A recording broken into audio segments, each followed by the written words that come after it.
Hi, everyone. I'm United States Senator Tina Smith, and I'm so glad that you're joining us today for a cup of tea and a conversation with an amazing and interesting woman. I'm so glad that you're joining me this morning. We have Shannon Watts, who is the founder of Moms Demand Action, one of the most effective and influential groups that I'm aware of really in our country right now, advocating for common sense reforms to improve public safety through better gun safety. And Shannon, I'm just so thrilled to have you join me this morning. Oh, I'm so thrilled to be here. I'm a big admirer of yours. You're a role model for me and everyone in our organization. So thanks for all you do. Well, thank you. Now you're joining from the East Bay of San Francisco this morning. Is that right? That's right. Bright and early. Got my tea. Oh yes, that's right. Very early. And how are you? Are you having much smoke or residual impacts from all of the fires, the terrible fires It has north of the Bay been, Area? yeah, it's been an awful summer here. Not just the fires, which, the smoke prevented us from going outside for about 3 weeks. The heat, and then on top of that, obviously the pandemic. So we've stayed inside for quite a while now, and looking forward to some relief in the fall. Yes, well, I hope so. So, Shannon, you are a mom. You are the founder of Moms Demand Action. You are also an active board member for Emerge, which is an organization dedicated to helping to elect and train and motivate women to run for office. And you're also the author of a book. I love the title of this book. It's called Fighting Like a Mother: How a Grassroots Movement Took on the Gun Lobby and Why Women Will Change the World. I love that. So I want to talk with you a little bit about what it means to fight like a mother. But why don't you start out by telling us a little bit about the story of Moms Demand Action and how this amazing organization came to be. Yeah, I had, like so many Americans, watched these horrific shooting tragedies happening in our country, one after the other, thinking surely someone will do something. And it was never me, because I was a mom with little kids, or I was a working mom, whatever the excuse was, I had not gotten off the sidelines. And so when the shooting happened in Newtown, Connecticut, 20 children, 6 educators killed in the sanctity of an American elementary school, it occurred to me that it was time to get off the sidelines. And I think so many other women and moms felt the same way. Now, I should say, I was a white suburban mom who was scared my kids weren't safe in their schools, not realizing that 100 Americans are shot and killed in this country every single day. So we're an organization that focuses on gun violence of all kinds, whether it's suicide or homicide or unintentional shooting, domestic gun violence. All of it is senseless and preventable, and we have to work to stop all of it. You're telling a story that I think is a story of a lot of women who get involved in activism or politics or their community when they see a need and they need to fill it, and they kind of look around and they go, I guess it's up to me. And it sounds like that's what happened to you. Yeah, and I think so many other women and moms had that same idea, right? They thought, how do I do this where I live? And so, we thought, okay, this will be a couple of months of our lives. We'll go past federal legislation that will, for example, close the background check loophole. As we all know, unfortunately, in the spring of 2013, that legislation failed by a handful of votes. And so I thought, okay, the country isn't ready for this. We'll go back to our normal lives, and this will get fixed eventually. Instead, our brilliant volunteers said, let's go do this work in the state houses and in the boardrooms where we live. And that's exactly what we did. We not only passed stronger gun laws. Now 22 states have background checks, 19 states have a red flag law. We've disarmed domestic abusers in 28 states, but we also have a 90% track record of stopping the NRA's agenda in state houses for the last 5 years. And that's a lot of hard work. I call it the unglamorous heavy lifting of grassroots activism. And who better to do that than moms and women? I mean, it's what we do every day. Well, you know, I remember as Moms Demand Action became, you know, kind of was growing in Minnesota. I remember when I was running for lieutenant governor in 2014, and we were in Rochester, Minnesota, and I was asked to come and speak to a group of people who were concerned about gun violence in all of its forms. And I went to this event, and there were, oh, well, over 100 people that were there, and mobilizing, organizing, telling stories about the impacts of gun violence on the lives of families and people all over Minnesota. And then I started to see you showing up at door knocks and at phone banks and showing up in the halls of the state capitol. And with I can see you're wearing the red shirt right now. And in fact, I was going to wear red today in a spirit of solidarity, but I didn't do that. But it became this sort of visual and actual and physical manifestation of what people want, what we the people want, as opposed to what the big gun lobby wants. And it has been very powerful.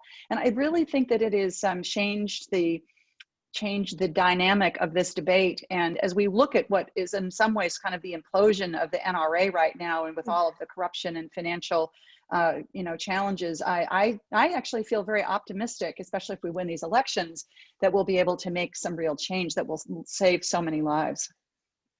I totally agree with that. And look, we know about 90% of Americans, 80% of gun owners, even 75% of NRA members support stronger gun laws that save lives. And we are not against the Second Amendment. We're not anti-gun. Many of our volunteers are gun owners, or their partners are gun owners. This is simply about restoring the responsibilities that should go along with gun rights. And that includes, for example, a background check on every gun sale. It's common sense, right?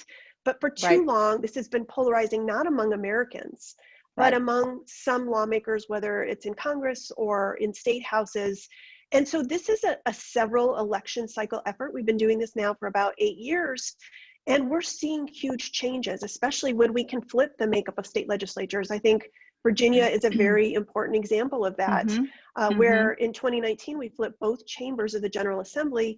And just months later, the governor signed 7 new good gun laws. And so that's what we can be doing across the country. And obviously, I'm very hopeful about the November elections, that we can finally have the gun sense laws we need at a federal level. And I also am very proud of our volunteers who are not just shaping policy, but want to make it, right? And so we've had over 100 volunteers run for office. We have another 100 running this cycle, and including in places like Minnesota. So this is how you make change, right? It's a marathon, not a sprint, but all of these actions add up. I think when people often, I've been involved in grassroots organizing for really ever since I was a young mom myself, and was out wheeling Sam and Mason around in a stroller, going door to door, talking to my neighbors about a state legislative race. I think often people have this idea that, you know, change happens quickly. And I often like to quote Dr. King, who, forgive me if I don't get it quite right, but Dr. King said, you know, progress does not roll in on wheels of inevitability. It happens because of the dedicated work of tireless individuals. And that is really what Moms Demand Action and so many other social justice organizations, you know, kind of live by. Yeah, you know, the system is set up for incremental change. And so if you get involved in activism, what you realize very quickly, and as I said before, it's a marathon, not a sprint. You have to show up at every single gun bill hearing. You have to have meetings regularly with your lawmakers. You have to make calls and send texts. It's a long, long process sometimes, but if you give up, that change never happens. And again, I think moms make great activists because, you know, there's no giving up when you're a mom, right? Like your kids get sick and they get a fever and it's exhausting, but you can't kind of check out. You have to stay and be at your kid's bedside until they feel better. And I think the same is true with democracy. You know, even during this election, which is so different than we imagined. We thought we'd be wearing out our sneakers, but we're wearing out our voices on phone calls. We're wearing out our batteries, sending texts. Our volunteers have sent 1.1 million texts already and made over 725,000 phone calls just during this election cycle. Yeah, and it's working. And, you know, in Minnesota, our elections have already started. We started early voting either in person or by mail on September 18th. And I heard that this morning, well over 600,000 Minnesotans have already cast their votes and lifted up their voices and made their voices heard. So it's, you know, the work that you all are doing and everybody else is doing is really making a difference in terms of engaging people. And, you know, I was wanting to ask you something about this. As I mentioned this earlier, the book that you wrote talks about fighting like a mother.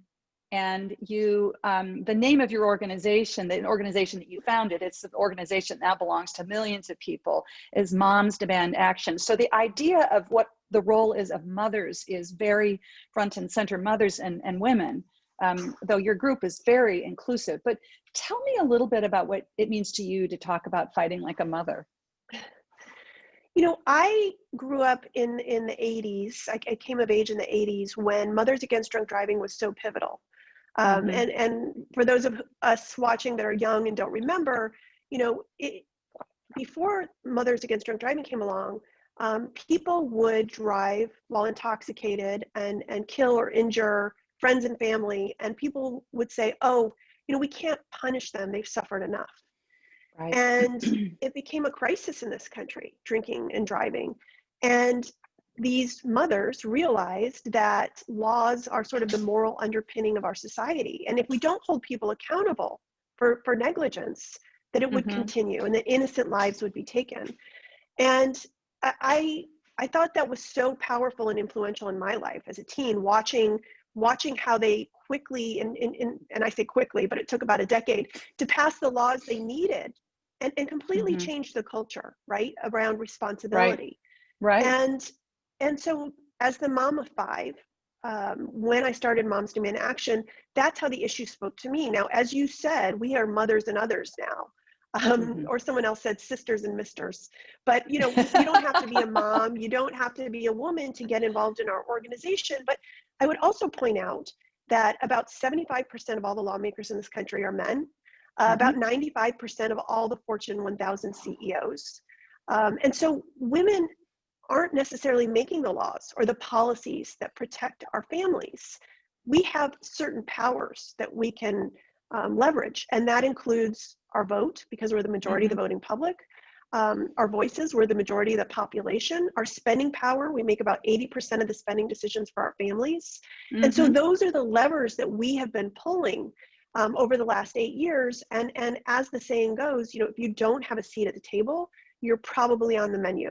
And we've seen that time and again. And you know that from working. I know, I do. Yeah. Women Act, right? I know, exactly. I think, yeah, go ahead.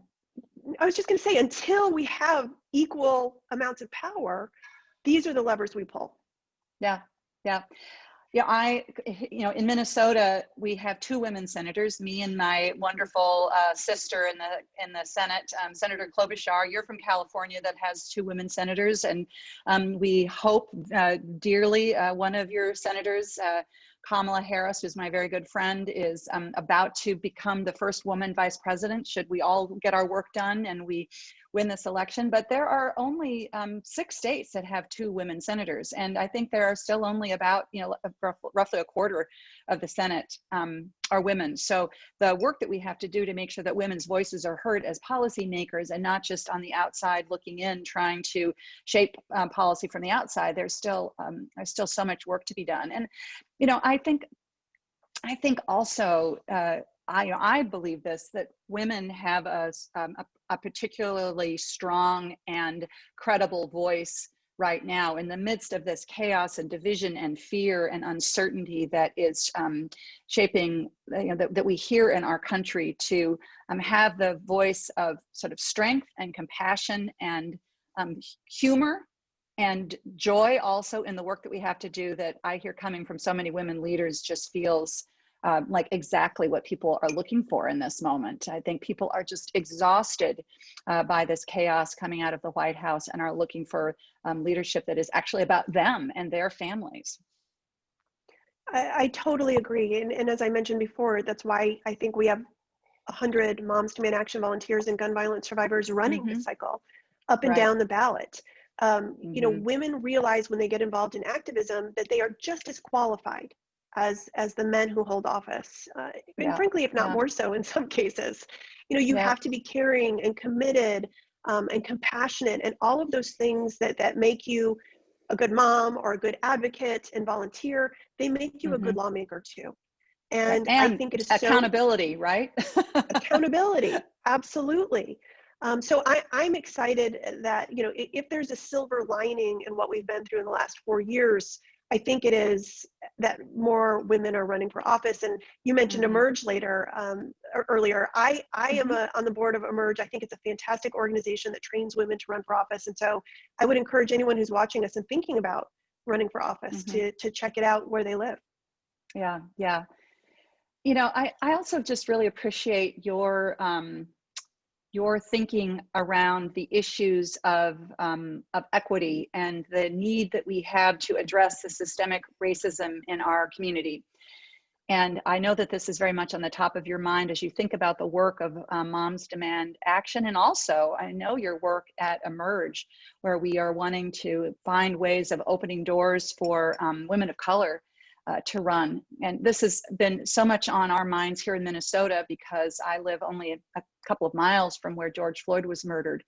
And I think about the friendship that I've developed with Valerie Castile, who was the mother of Philando Castile, who was killed by police officers. And it reminds me again of just the strong voice for women and community members as we fight this systemic racism, and the intersection between that, those inequities and gun violence. Because as you say, this is, there are so many ways that gun violence shape our communities, whether it is officer involved shootings, whether it is suicide, whether it is, all the forms that it takes. Yes, it's an important point, and police violence is gun violence. And when we look at how gun violence disproportionately impacts Black and Brown communities in this country, it is clear that we need to do so much more to protect people who are vulnerable or marginalized.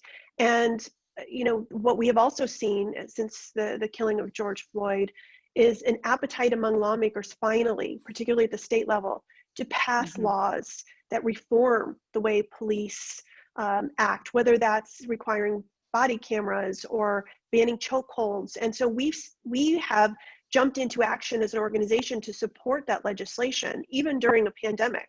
And that includes sometimes testifying on Zoom or showing up in masks at state houses. But in places like Colorado and California, Michigan, even Utah, we are seeing this legislation move through the state houses. And so I am very hopeful that we will see true change in the coming year on that issue.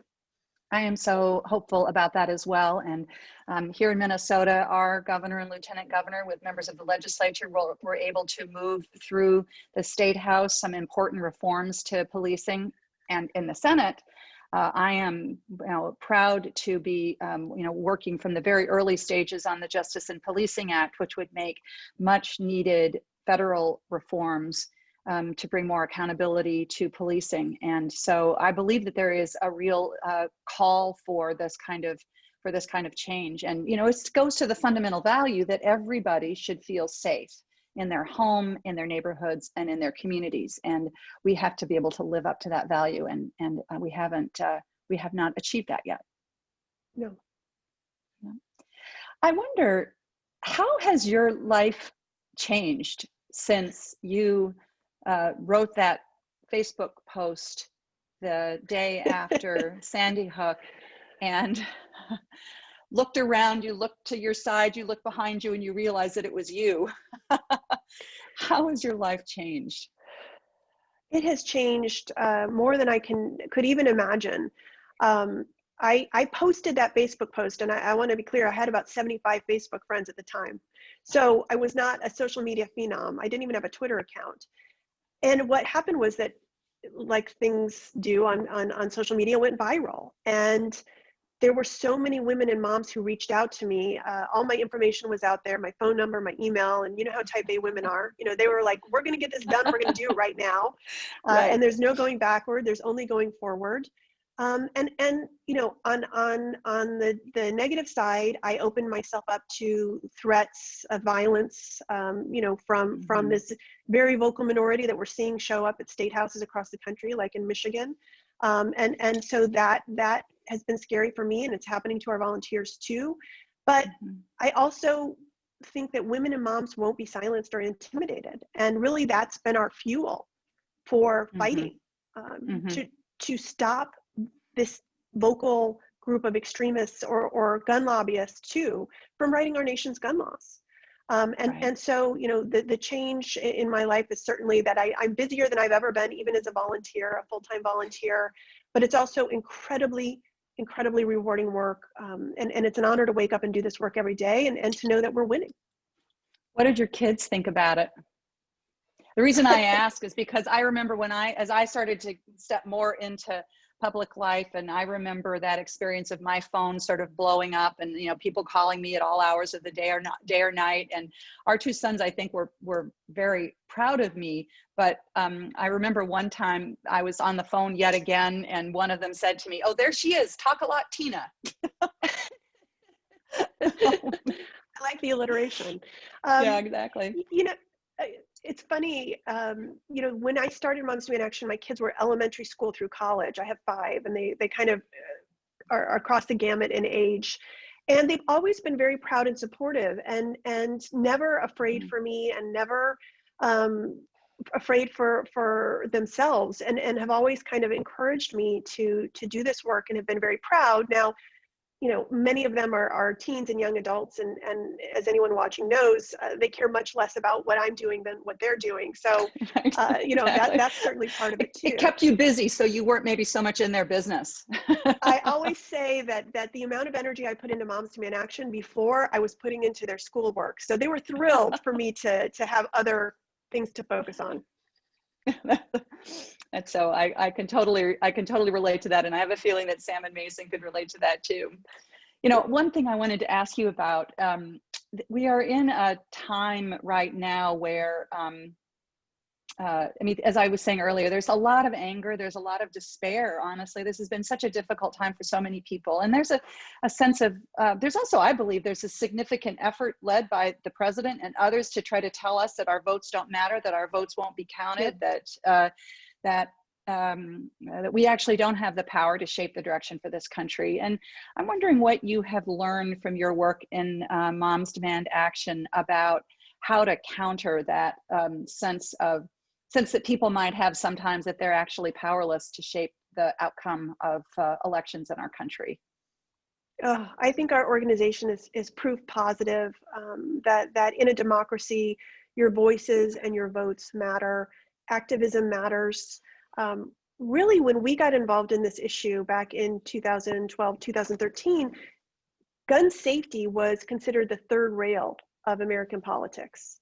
And now it's an issue that not only are candidates not running away from, they're running on it, and they're winning. Right. Yeah, exactly. You know, but you didn't have to be convinced. You were on the right side of history to begin with. There are a lot of lawmakers out there that we have to actually move the needle with, right? And get them to the place where they support gun safety, not because they didn't before, but because they realize that there's this grassroots army of supporters. And I always say that what you have to show candidates and lawmakers is, if they do the right thing, you'll have their back. If they do the wrong thing, you'll have their job. And you have to do it over and over again until it becomes sort of the norm, right? If you look at marriage equality, I mean, that's exactly how that work was done. And so I think you can apply that to any issue, certainly gun safety. And it is so important as Americans that we do get off the sidelines. And it doesn't have to be about gun safety, whatever issue that you're passionate about. But when a dozen or even hundreds of Moms Demand Action volunteers show up in their red shirts, lawmakers pay attention, and that's really how the work gets done in so many state houses and boardrooms. Yeah, I think that's really true. You see it's just so important that in this particular moment where we have so much uncertainty and so much worry, and it feels really personal, right? It's my family, my health, my job, the business that I built, my kids' education, everything feels really personal. And it is just so important for everyone to realize that in this moment, your voices are very strong. And this election can be about what we, the people, want for our country. And I believe that it will be. And as you say, Shannon, well, most people, what I'm taking from what you're saying is that most people don't wake up in the morning and say, oh, I'm a Democrat or I'm a Republican and I need to get my kids to school or I need to go to work. They're just trying to figure out how to make their lives work. And so they're very motivated by these issues that drive the health of their families and the personal issues in their lives, like common sense public safety measures to address gun safety, which is what Moms Demand Action does. That's exactly right. Again, it's about restoring the responsibilities that go along with gun rights. We live in a country that for too long has allowed gun lobbyists to write our nation's gun laws. And this is something that the vast majority of Americans support. Common sense, background check on every single gun sale. So this is the work that has been leading up, I hope, to this moment in November when we will finally have lawmakers at a federal level who will vote on, pass, and then sign into law these life-saving laws that we see in the states working every single day. Yep. Well, I, for one, would rather have moms write gun laws than the gun lobby write gun laws. So I think we're on our way to that, to that reality. Moms like you. In this moment. Yeah, that's right. Moms like me and so many others who want to have their voices heard and know what's best for their families. And, there's always a lot of conversation about what women's issues are, but for me, women's issues are family issues and economic issues. They are the issues that matter to people's everyday lives, and having leaders in the Senate and in state houses that are representing that and lifting that up, I think, is the most important thing. And you all are doing such an important, playing such an important role in our democracy in this moment. And I really do believe that our democracy is on the ballot, is online in this election in just 25 days. So Shannon, thank you so much for joining me for a cup of coffee, especially for getting up a little early in California. And I think we're going to spend a little bit more time virtually together today as we do a phone bank kickoff a little later. So that'll be great. Does that mean we can have wine then? I know. I think that is definitely a possibility. That is definitely a possibility. Well, I greatly appreciate it. It's wonderful to see you again, and take care. I hope you have a peaceful day and a productive day, and I'll see you in a few hours. And I want to thank everyone for, absolutely. And I want to thank everyone for joining us for a cup of tea or a cup of coffee, and I'll see you the next time. Thank you so much for being a part of this conversation.